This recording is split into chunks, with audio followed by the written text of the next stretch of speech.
Welcome, everyone, to Vision Untethered Conversations with Inspirational Visionary Leaders. My name is Jill Simonds. I'm founder of Savvy Strategic Partners, a full service dedicated leadership team of fractional executives. We are executing vision, increasing business value, and helping founder owners realize freedom.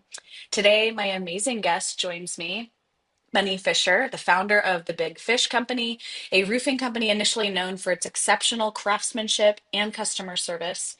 Benny's journey began in the roofing industry, where he honed his skills in both residential and commercial projects. Over time, his passion for leadership and personal growth led him to transition into a role as a transformational business coach and consultant, empowering visionaries to reach their full potential.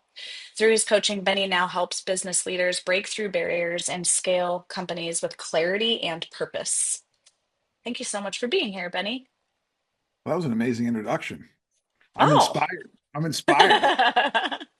got you all fired up today. I'm ready to go. Yeah, love it. Thanks So, for inviting me to be here. It's great. yeah, thank you so much for being here, truly.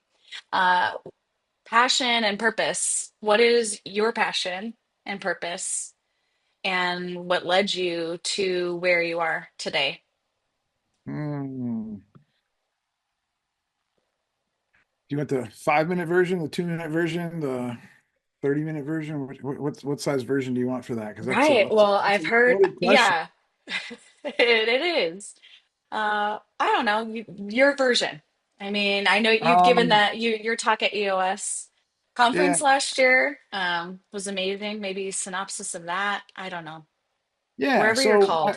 yeah. So I think my passion currently is really to help, visionary entrepreneurs, people that are driven, that are really looking for more perspective, that are maybe experiencing some pain and some frustration, either in who they are and not being able to do all the things that's going on in their head, or maybe they can't be all the things, all the people that they're serving, whether it's Mhm.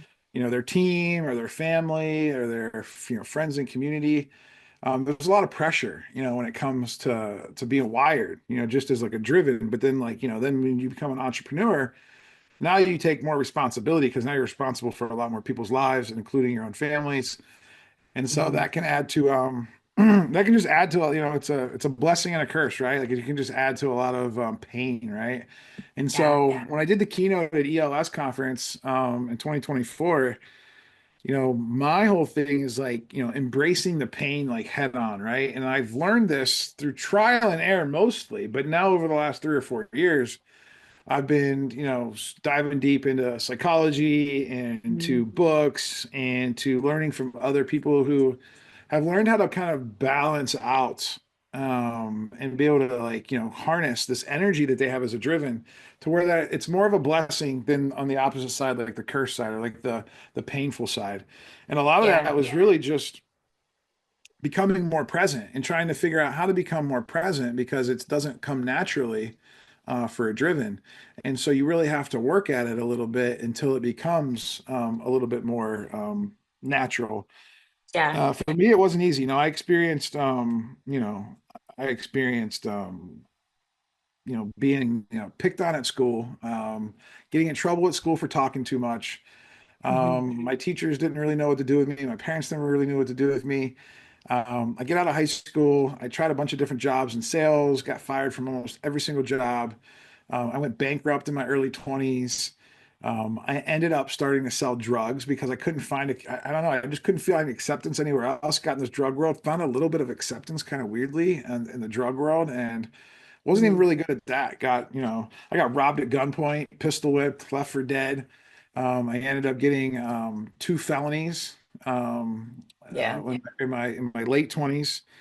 And I was even homeless for 3 days in my 20s. I remember not being too embarrassed to tell my mom that I didn't have a place to live because I just got kicked out of my apartment.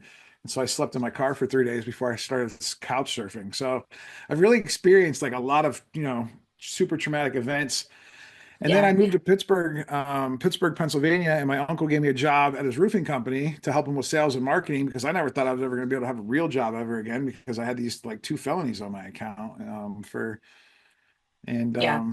started doing that, and Ended up getting fired there. 5 years in, I got fired. And which was really, really bad. Like when your family member fires you, especially the guy you look up to a little bit, the guy that kind of took you under his wing. And Yeah. I'm in a foreign place, like I was there for 5 years, but like I didn't really have any roots there, right? And so I started my business. I started the Big Fish Contracting Company. I had Hmm. like, maybe like $12,000 in my name. And I was just Yeah. trying to do the best I could. I was pretty good at sales. I was starting to learn about marketing. I obviously knew the process of how to, do the roofing business, take roofs on, put roofs on, hire subcontractors, do all the things. Yeah. And 2 years into that, I started doing drugs again. I was drug free for like, I don't know, 6 years. I was living over there. I Mm-hmm. was like doing fine. All of a sudden, all the pressure happened and started doing drugs, ended up overdosing on fentanyl and like should be dead. It's only by the grace of God that I am still alive. I, Yeah. and so that was in 2017. I still didn't know what was wrong with me, couldn't figure it out. Like it was so depressing, right? Because like my family Yeah. thinks I'm a failure. My business isn't really doing that awesome. It's very frustrating because I have to work a lot to like make anything go. Um, and then the next 3 years, I kind of just I did knew that I needed to make some changes. So I thought, it was my business was the reason I was like not doing well personally. But so I got some business coaching, started to learn some higher end things. And in 2000, when COVID happened, or 2020, when COVID happened, um, I made the tough decision. I got married when I moved to Pittsburgh. I ended up getting divorced. And I also realized the culture at my company was kind of shifting because there was a guy there that I kind of put in charge to be my CEO, and like the culture just wasn't fun anymore. I wasn't even having fun working at my own company. Hmm. And so I made the decision to part ways with him. But I read that book, Rocket Fuel, an EOS book, and then I started implementing that system. Yeah. And 6 months after I implement that system, have a EOS coach, have an integrator, brought on a marketing manager, got a leadership team. I'm on the Hmm. golf course and got a call from my sister. Then she told me my little brother just got shot and killed. And my whole life stopped again. And I'm Yeah. just like, man, like what's going on with me? Like what's going on around here? And I don't know, I got through all of that. And then I just realized that like I have a higher calling and I have a higher purpose. And I'm a faith-based guy. And so Yeah. um, I realized I don't know if God was telling me or I was getting information from other sources on earth, but like I was like, I'm cut out more just to be more than just like a guy that owns a roofing company. Like that's kind of like a part of my path, but Hmm. like that's not my ultimate calling. And I knew my ultimate calling was to be able to share my story more. But I was still at that point in 2021, still, and I never told anybody my story because I was so embarrassed of my story. But Mm. then after my brother died, I'm like, man, I should be talking about it a little bit more because maybe if I would have talked to my brother a little bit more about it, maybe he wouldn't get caught up into whatever he was getting into. And so that Hmm. made it my passion. Since then, I started a podcast. I got the Big Fish Cares podcast. I Yeah. started like practicing telling my story, like in front of my team at work, because they never heard my story before. And then next thing you know, I got invited to come on a podcast, and it kind of just spilled out. Wow. I went through that story really quickly with you, but like, it's taken years to be able to just like go boop, boop, boop, boop, boop, boop. Like they're just little Right. dots now, right? Like I get, sometimes I can get really emotional. Like if I go in deep and tell stories, I can get really Totally. emotional about it. But like if I'm just talking Yeah. about bullet points, it's just like, Right. they're just bullet Yep. points in the past. They're big deals, but I've learned so much from them. And Hmm. that number one thing that I've learned is like, if you can just sit still with the pain. And I didn't realize that and how to do that until my new wife. Okay. She was pregnant, and at about 21 weeks, we lost the baby, and she had to give birth to the baby. And I remember like, okay, I took all the training that I had from my entire past life. And I said, I Hmm. need to be completely present here. I can't run from this. I got to be here. I got to hold her hand. I got to sit there with her. I got to watch this happen. And I Yeah. got to experience birth and death at the same time. And like, you can't, it's hard to describe the feelings that are going through your body because like it's like you see this like small little perfect creature that is just like a human, and you can see all the fingers and toes, and like you can just it's like a human. And then all of a sudden, like it's also not living either anymore. And like now it's like, wow, it's like you just get all of the feels, right? Yeah. That was the first time that I was actually aware that I was being present while something painful was happening. Mm. And believe it or not, it was very healing. It was Yeah. I was able to I was able to process things a lot better. And I think I was able to show up for the people that needed me most, mainly my wife, obviously, but um, even for myself, like, I didn't regress and like go drink and do a bunch of drugs because I was sad or anything like that. Like I would have in my old days, right? And then I realized that like there's a bigger purpose, right? And so one of the other lessons I've learned is that there's always purpose in these painful moments. Yeah. And there's a reason that it's happening. And so me being a visionary, I think I have a little bit easier of a time of like, trying to see because I've had so many bad things happen, but I can also see the grass is greener on the other side type of thing because of times past. And so now I just have to kind of imagine like, why would this happen? Why would this traumatic event happen to me? And we Hmm. were, I don't know, 2 or 3 months later, we found out, my wife went to a wellness retreat because her therapist recommended it for her because she was really struggling with it, and, we had a 1 year Yeah. old at the house and she was just Hmm. struggling trying to take care of her, trying to deal with the loss of the new baby. And she went to this retreat. She came back and she had severe PTSD before from like some her childhood traumas and stuff like that. Well, when she came back, I guess she dealt with some like amazing things that she thought she was going there for the baby's death, but she went there for a lot of other things. And she came back a changed person. Yeah. And if anything else, like that baby came to be able to, maybe send her off to that place to go Right. spend some intimate present time with herself, dealing with some of her past traumas. And now she's Mm. a better mom. She's a better wife. We just had Ah, another baby. We just had another baby. yeah. And so through these like crazy experiences in my life, and I got even so many more. Like I went through a storm like last summer in my business life where I lost a couple good close business associates over some weird drama that like, didn't really think it Mm. was my fault, but it is what it is. And I've just been kind of like embracing the pain, right? Like just standing in the storm and just like letting it wash kind of through me. And and then you need to create space for yourself to be able to heal. You need a support system, a good community of like-minded people. I love therapy, Absolutely. I love talking to people like you and other visionaries and people that kind of get it a little bit. And then Hmm. when you become present, that presence can kind of transform into power, right? And once you have that power, people are paying attention, like you're paying attention because people are like, wow, how do you do that? Like, how does that happen? Right. And you just need to tell the story because I Hmm. think people are going to learn. Most people will learn from their own experiences, like, unfortunately, but if you can shed some light and perspective on your own experiences and share your story a little bit more authentically, a little bit more vulnerably, maybe you don't have to do what Yeah. I do, get up in front of like thousands of people. That's not for everyone. But just like with one or two, or just for like one or two people, it can be really helpful. And so, you Yeah. know, sharing the story, whether it's with one person or like what we're doing today with this podcast, can really Hmm. make an impact on people. And then that person can then start going down their path, their healing journey. And 100%. yeah, so that's kind of my story. So that was, I don't know, what was that, 10 minutes Mm. probably, right? Yeah.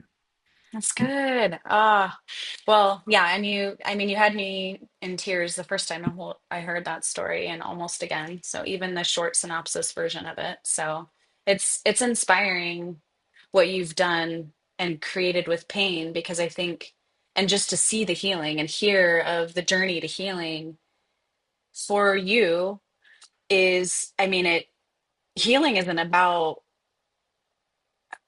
just solely dealing with the past. Healing and being healed is being transformed to handle the pain of the present, right? It's always a constant. And so that healing then strengthened you.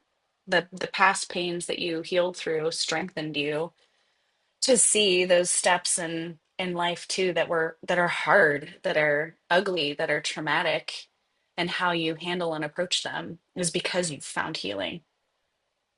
Yeah, if once you can learn a process to like because I don't ever feel like you've fully healed. Like I think about this Mm-mm. like healed or am I always healing? Or Mm-hmm. did I ever transform or am I always transforming? And I think Mm-hmm. it's always present. You're always it's like always present and it's always moving because I can look back like even on like let's just take for instance like my brother's murder, for instance. I feel like I did a really good job of healing through that, but there's times when I'll go back to that and I'll Yeah, revisit it and like maybe a different totally. perspective and I'll gain some more healing from it. Totally. or I'll gain a different perspective. And so like I'm always able to use those things in my past. There's almost like tools of Hmm. ways to like go back and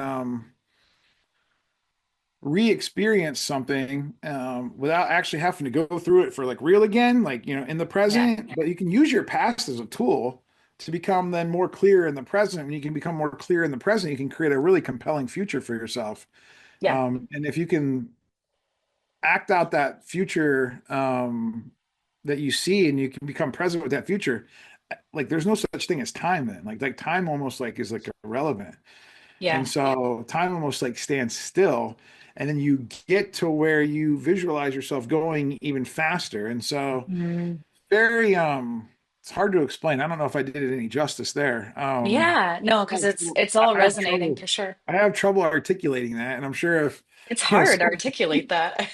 yeah, It's hard to put words to something that exists in a spiritual context and space within our souls. Everyone experiences a little different, so articulating it is really hard. Um, One thing that you said that stands out to me, and that is, yeah, I 100% agree. Like grief and anguish and loss were are never healed fully. Similarly to, like, I love how you said, am I in transition and transitioning and healing? I think very much I grew up in an alcoholic home, right? So addiction and alcoholism, going to Al-Anon meetings and being a part of that community for several in my family, and lost my dad actually to alcoholism when I was 20. mm, Um, it made me think of that too, because they're always in recovery. They're always recovering, right? You're never a fully recovered addict. You're always an addict. You're always, right? So, and not to put that as like a label, as a soul defining, definition of who they are, but it is something that they are, and that carries with all of us, whether it's an addiction to drugs or addiction to success or whatever it might be. We're always recovering. And so the pain in that as well, what leads people to addiction is often not dealing with the pain, right? Not going back to be able to sit with the pain. And we have to revisit those, and revisiting those moments, those traumas, the pains that we went through is painful. It's painful even if it's 20 years later that I lost somebody. I'm in that moment, you can sit with that, and it's still painful, maybe in a different way, because the healing is like on top of, it's like an onion, right? You're just kind of gradually building over these layers of healing, and it's never ending.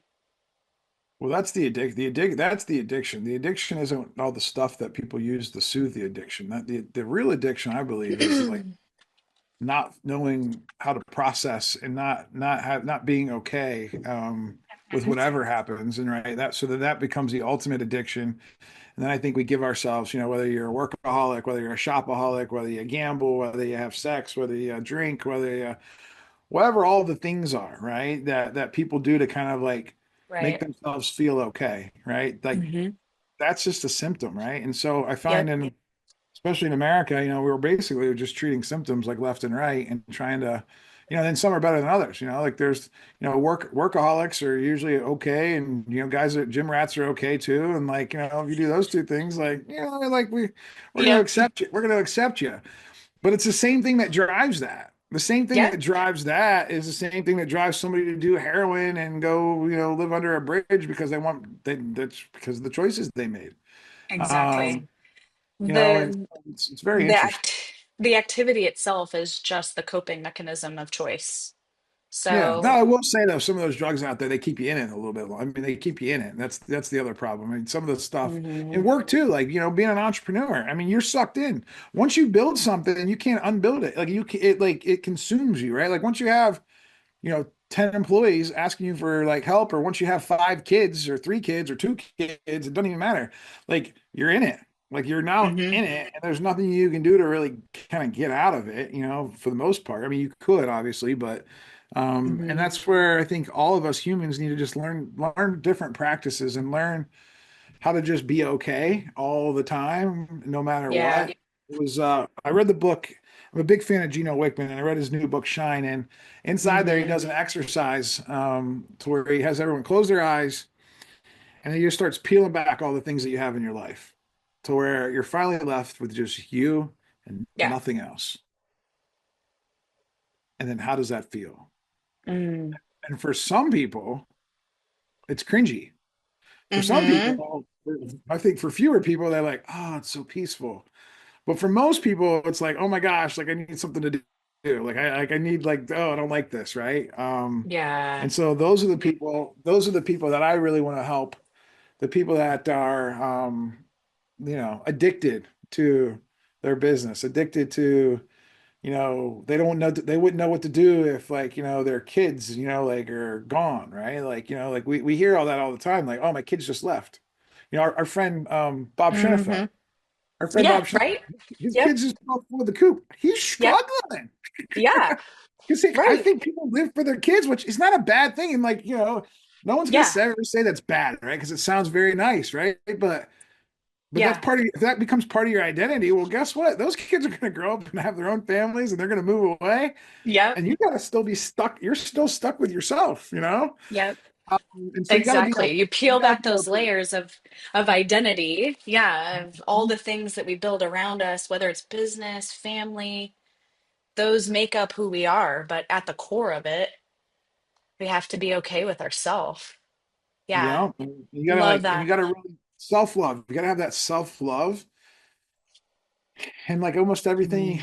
and it kind of, I don't want to say everything's fleeting, but like everything really is fleeting in this world based on like, everything's Hmm. going to come and go, right? Like we're just like a little fleck, and when you zoom Yeah. out and you look at the earth from like God's view, then it's just a little dot, and then Hmm. we're just a smaller little dot. And then on the spectrum of time, I mean, you can't even see the timeline. You can't even see the dash of like where our life existed. And when you look at it from the big picture, but a lot of Totally. time when we're stuck in our head, it's so blown up and we can't even see past tomorrow sometimes. Hmm. So Isn't that true? it's all very fascinating stuff. It is. Yeah, I love that. What For you, where did you find belonging? Like a lot of your journey and pain speaks to not really ever having the sense that you were seen and loved as who you were. How did you create that for yourself? So ultimately, I think it's my relationship with Jesus and like my faith in God. Hmm. Um, because the closer that I get to him, the I realize that like he's the only one I need to impress. And when I have that as like a North Star, and I don't even actually really have to impress him. That's the interesting part. Yeah, Right? I Like was I gonna actually say you don't don't even need it. actually have to impress him. But Right, I got you. at the end of the day, if I can do the things that are laid out in the Bible, or all the good things that you're supposed to do for people, and do for him, and all the like he's the only one I got to answer to at the end of the day, right? Answer to your creator, right? And I think that that's truly what it is now. I will say that, coming back down on an earthly level, it does help to it does help to find, a confidant. Like I really think it's important to, I'm on my second marriage, and it's really important to, have that person at home that you can really like connect with and be with, right? If you choose to have like a partner, like, and make sure that like that's a healthy relationship, right? And it takes a lot of work. The other thing too is like, even at business, right? Like if you're a visionary, have a really healthy relationship with your integrator, right? To be able to Hmm. be open, to be honest, be vulnerable, be authentic. You want to be yourself, right? Like you don't want to have to like be something, you don't have to be a different person to every single person in your life. And Right. then, find a peer group, and find a community of like, like-minded people. That way you can, you can talk about things, and then people are going to relate, and they're not going to just put you down or make fun of you, or, think that you're wild and crazy. They're going to accept you for who you are. And I think as you Mm. get older, yeah, I think it becomes easier. It feels like it becomes easier because, like you realize I don't give a crap anymore, because Yeah. like it was so painful trying Hmm. to do it the other way, trying to be Right. everything for everybody and trying to get everybody to like you. Right. They're like, that's very exhausting and painful. And like, it just leads to like most of the time, it just leads to sadness anyway. And so then it's Mm-hmm. kind of like, all right, well, just fall in love with yourself, have a relationship with your creator, find some other people that are like-minded that you love and respect and can be open and honest around and can encourage. And, I believe Yes. you can have a pretty decent life, doing that. Yeah. So good. Good stuff. So you and I shared a little bit before we actually started recording our love, shared love for untethered soul driven. And I'm curious for you and your journey, what were some signs, indicators as a business owner, entrepreneur, that you were overly tethered to your identity in that, or maybe the identities throughout, that kind of shaped your journey? Um, and how did that limit both your ability and the company's ability to grow? Yeah, that one's pretty easy. So, I started the company, my last name's Fisher. I'm not a small guy, so we call it Big Fish Contracting Company. I'm the big fish, right? And that's the Hmm. name of the company. And so I was the company for the first couple of years. Like there wasn't even really anybody else that worked here. But then as Hmm. I started hiring people, I still have this back then I still had this super competitive nature where like I wanted to sell everything. I wanted to tell all my people for some reason I was the best. I don't know why. I needed that validation. I think I seek that validation, and it's interesting because I basically had this captive audience, my employees, my team members, that I could be like, hey, look at me, I would do it this way. If somebody would come to me with a problem, I'd be like, oh, well, I just do it like this. I can't believe you even do it like that. I was so not aware of like, I was being the boss that I never wanted to have around. And then it was like, I'm like, but then I also had that hero complex where I also wanted to be the guy that could solve all the problems and answer all the Hmm. questions. Because Yeah. I even remember in school, like, in school they like teach you like, hey, answer questions fast, win, get good grades, right? So like I'm trying to do this at like the work life. And I realized that like I just had to keep doing more of it because like no one else was doing it. And I was like, why does everybody keep calling me all the time? Why do customers keep calling me? Employees keep calling me? Oh, that's because like Hmm. I keep wanting to be the man. I keep wanting to be the hero.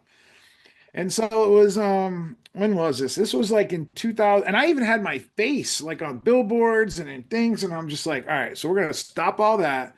This is not going to be the Ben show anymore. And I want extreme the other way. And I just said, you Hmm. know what? It was right around that COVID time when like, it kind of helped me because like it's like there was, I was going through a personal situation with the divorce and like that was hard. So I wasn't really around a lot. And so Hmm. part of it was like they had to kind of figure it out. And then part Yeah. of it was like, you know what? Like I just need to make them. Like I'm just gonna keep asking them questions. Hey, what would you do? All right, cool, go try it like that. Like just keep letting him do that. And eventually, I Hmm. took down my face from everywhere. I stopped being the guy that was always on social media about my business, just to see like if my business could run without me, because I learned a hard lesson through the divorce is that my Hmm. business wasn't worth as much with me pulling all the puppet strings.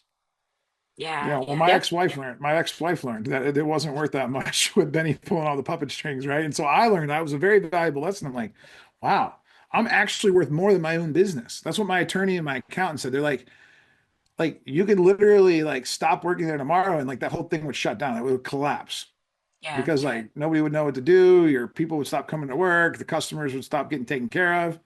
And Yep. so it's you. You just have a high paying job. Yes, you make a lot of money, but it's because of you. You have a high paying job. You could go do that anywhere. Mm. And I'm like, oh, interesting. And so that's when I started then realizing like that's why the EOS stuff was so important to me. I'm like, all right, well, I need to actually run a real company than just the Ben show. Where like, I got this like I'm a good salesman and I'm just like, bringing some people along. It's like it was like I was a salespeople with a bunch of assistants around me. Hmm. That was what my Right. company. Yeah. I thought I was some like cool business guy, but I really wasn't. I was just a You're high-powered just, salesperson with a bunch of yeah. assistants. It wasn't really a company. I mean, it kind of looked like a company. I made it look like a Mhm. company through branding and marketing, Sure. Yeah. but it Behind the was, scenes, though, it would completely oh, fall apart. if I Yeah. would have died that day in 2017, the whole thing would have been over. Like no one ever never knew who Big Fish Contracting ever was. So Right. now, if I die today, that thing keeps going Yeah. no matter what. The valuable asset.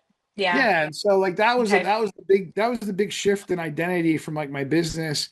The other thing is when I got divorced and I had my son, not being able to see him whenever I wanted and not being around him constantly, like that was a little identity shift. Like, all right, am I Yeah. gonna be okay? Like I'm only gonna get him every other weekend. I'm gonna get him on Tuesdays. Granted, I wasn't around a lot anyway because I was working a lot, but it was just like I always thought that was my choice. Now it's somebody else. Now it's another choice, and it's like so Yeah. that was kind of like had to deal with that. And now I realize it's like, all Mm, right, I got to teach my kids to like, like I love my kids. I want to be around my kids, but like I know there's going to be a day when they gotta flap their wings, and so I yeah. just gotta be okay. Mm, So those are kind of the couple times in my life where I feel like identity was like it was like time to shift and transform from that. absolutely. Yes. What are some common psychological barriers that prevent a lot of driven types, owners from stepping back? And how can the obstacles there be identified and then overcome? Well, the first thing that's coming up for me, and I got this from, I'm going to reference this book a lot, the book Shine. So Gino Yeah, talks about yeah. this in Discovery number 2, that all decisions are made either out of love or fear. Mm-hmm. And psychology can be very complex. There can be lots of different answers. That was a very, great question, and you can be answered a lot of different ways. But if you boil it down to the simplistic of like all decisions that you make in your life are basically binary, love or fear-based decisions. Yeah. I thought it had to be more complex than that when I first heard it. I'm like, no, it's got to be more complex than that. Because as a human, we want to make things more complex. But as I sat with it a little bit more, and I'm like, that's it. And Right. so, love based is, that's your true self, right? And fear based is like your ego. That's like your head. And, sometimes based on your heart, like how you're feeling and that, your emotions and your mental. And Mm-hmm. our ego is like really trying to protect us, right? Like it's like back in the old days of like the saber-toothed tiger was coming after you, right? Um, Right. and sometimes the intentions are good, right? Being a protective parent, it was good intention, but it can have, you know, Damaging adverse effect. adverse effects Hmm. too, right? Right. And so sometimes we build ourselves into our prison, right? Like we construct our ego in a way that keeps us safe. Like so in the moment, in the short term, it's actually helping us. But in the long term, we actually build this facade, this marble, this brick, this whatever you want to call it, our ego constructs around us. And we actually Hmm. trap ourselves in. And then how do you get out of that? Yeah. Right? Like Right. that's the question. And so, there is I feel like your true self is like if you could imagine like there's just a wall that you've built around yourself, like a prison. It's like a prison with the bars, but then because the bars aren't good enough because you can even stick your hand through that, you can actually get light out. Then we start to put like wallpaper up, and like we really try to box ourselves in so we can't even see any light, right? And so we're not even Yep. we're not even shining, right? And so Yeah, we're your soul, your closed. There's no light yeah, in or out. Yeah. yeah, it's like your soul, your spirit, your essence, the real you is inside of there. Yeah. The power source, I believe that comes from God, right? Your creator, like that power source, that light Hmm. is in there. Some of us have, Yeah. it's like a little Bic lighter where you just get like a little flame, and then some of us are like, just exploding out, right? And you can Hmm. kind of always tell like who those people are. Like it's very easy to Yeah. like see the light in people. And then so when you don't see the light, that just tells you that they've done a really good job of building up their cocoon, right? And so, the next level down is like realizing that like we're just all balls of energy. Like Yep. um, we're just all energy, right? You can actually Google it. Yeah. It's scientifically proven. Some Yep. people burn bright, some people don't. And when we don't, we're blocked, right? Like that's like our blocked energy. Some people Hmm. vibrate high, some people vibrate low. Yep. David Hawkins, the guy that wrote Letting Go and a bunch of other amazing like psychological books, he has this Yes. map of consciousness, that goes from like 0 to 1,000 with like shame and guilt and fear and anger being on the bottom, and then it starts to go up to courage, acceptance, love, peace, enlightenment, and some of those things.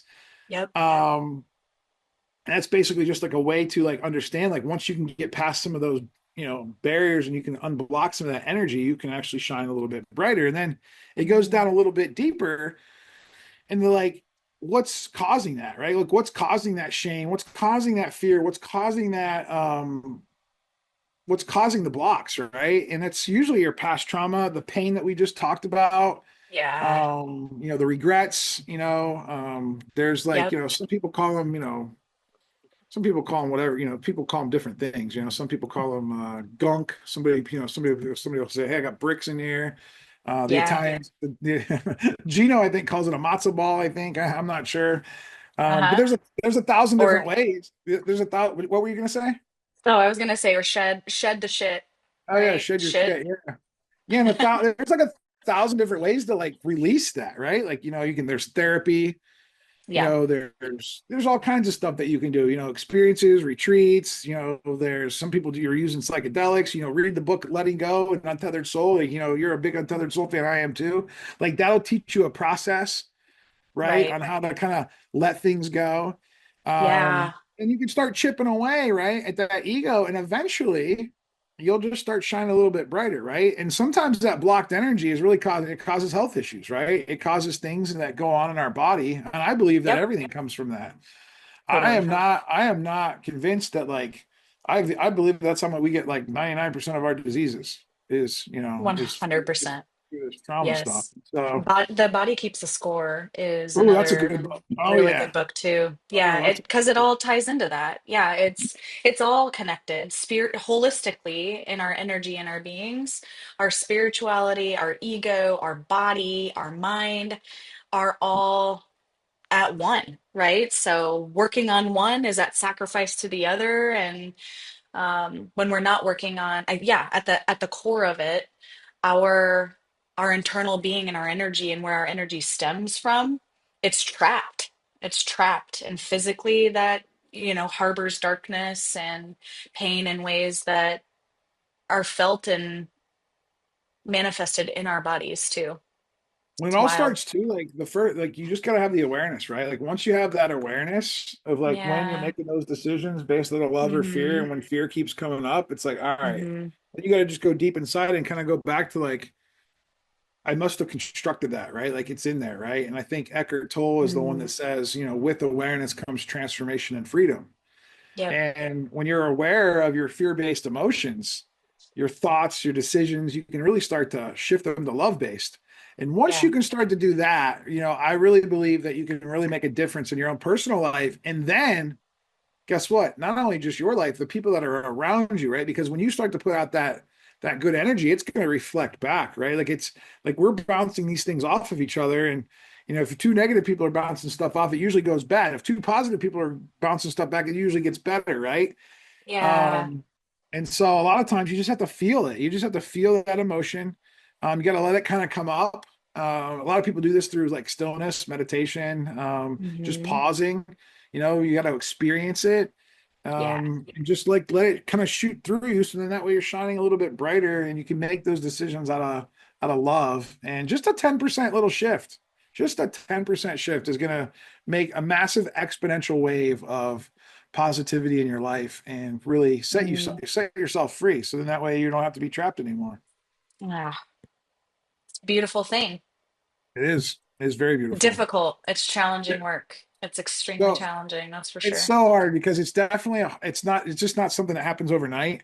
Hmm. Um, I guess some people maybe it does, but you just gotta once you become aware that like you want to be a little bit different, that you want to transform, that you want to, see what another life could look like, you can literally become it. And it's really all up to you. And I know that sounds kind of cliche, and people are listening, they're like, oh yeah, well, it's easy for him because he has already done it. But I mean, based on my story, I mean, you guys heard my story. Like, I was just like everybody else, and I still Hmm. am to a degree, but like, I just have a process now. There's just Hmm. that process, like, and it starts with awareness. And then once you have the tools, and you can start to learn how to use those tools, you can really Mm. start to like make a huge impact. And then you can start to help others. That's the fun part about this is like, and then when you get to go to help others, like me even saying that to you and even like hearing Yeah. that today in the middle of a day on a Friday is like, feels good because like now I'm energized. Yeah. Yeah. Because like if I go out and like, if I go up, I'm down in my basement, if I go upstairs, like I'm gonna greet my wife a little bit more pleasant now because like I'm in that mode. So because Yep. I'm helping others is gonna make me a better human anyway. Hmm. And we get to experience that work together. And like, it's again, we all Hmm. need each other. We need community, we need connection, we need collaboration. Right. And it's hard to We do need to it love by ourselves. It Mhm. is. Yeah.